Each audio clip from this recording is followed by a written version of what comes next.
Do you want to sell your home, but you don't want to give up that sweetheart rate that you have? I'm Cindy Wadsworth. And I'm Pete Pacina. And we're with the Cindy Wadsworth team at eXp Realty.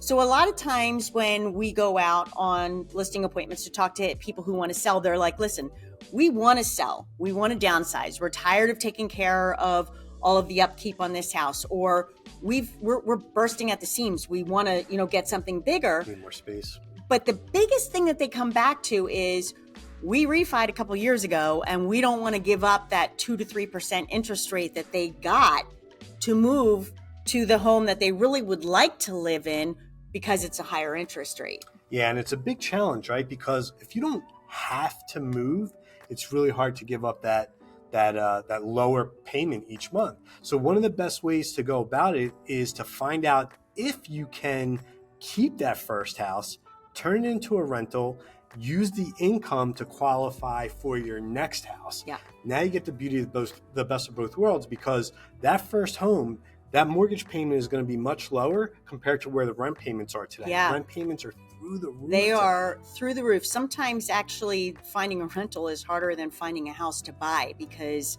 people are in need of rentals. Absolutely. So that difference, that delta between the two, becomes pure cash flow for you, and a lender will take up to 75% of that money, Yep. count it towards your income to see if you can qualify for the next home, even though it's at a higher interest rate. That offset in rent may be able to help you keep that payment down. And then, no one has a crystal ball, but everyone is saying, the Fed and everyone else is saying that at some point in the future, we should see interest rates come down. They're probably never coming back down to the 2 and 3% range. That's probably a long time right? off. Yeah, if ever.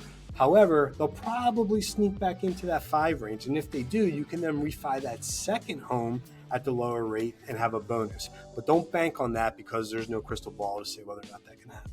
So sometimes people, though, then tell us that, it sounds, in theory, it sounds good, but I don't want to be a landlord. Yep. I don't want to be fixing toilets or having calls in the middle of the night.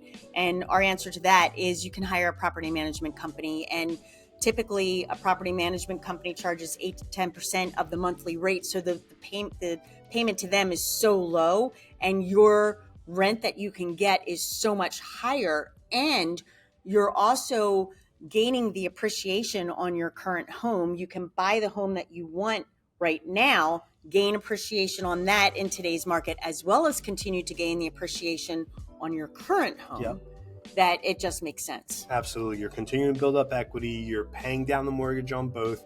And talk to your financial advisors and your accountants, because we can't give you tax and financial advice. However, there's a lot of tax benefits to being a landlord. So those are some extra benefits that you might realize as a newly minted landlord. Yeah. So if this is something that you think you would at least want to explore and see if it might make sense for you, reach out to us. We've done dozens of these with other clients.